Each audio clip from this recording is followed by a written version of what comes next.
Hello friends, இன்னைக்கு நம்ம பார்க்க போறது SSC CGL கேட்ட ஒரு question.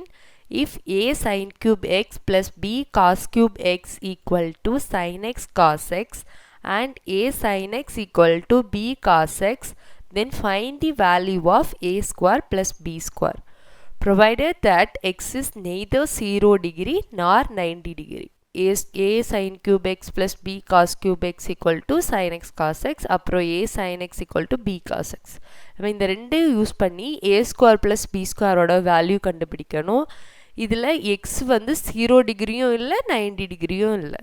ஃபர்ஸ்ட் இதை அப்படியே எழுதிக்கலாம். a sin cube x plus b cos cube x equal to sin x cos x. இதில் இருக்க a sin x ஒரே ஒரு sin xக்கு பதில் b cos x போடியும். இன்னும் வரும் b, இதில் என்ன இருக்கும் sin square x, அப்புறம் என்னது cos x plus b cos cube x equal to sin x cos x.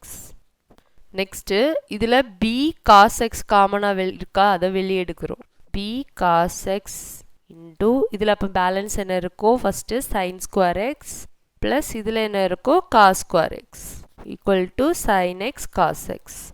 இப்போ இந்த cos xம் கேன்சல் ஆகும். இதுக்கு வேல்யூ என்ன ஆயிரும் 1.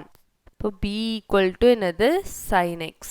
இப்போ இதை கொண்டு போய் இதில் சப்ஸ்டியூட் பண்ணுறோம். இந்த இடத்துல bக்கு பதிலாக sin x. இப்போ a sin x equal to bக்கு பதில் என்னது sin x cos x.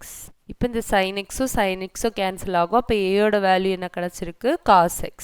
இப்போ என்ன கண்டுபிடிக்கணும், நம்ம a square plus b square இந்த ரெண்டையும் சப்ஸ்டியூட் பண்ணி கண்டுபிடிக்கிறோம். a square plus b square equal to a என்னது cos square x plus b என்னது sin, இப்போ sin ஸ்கொயர் x.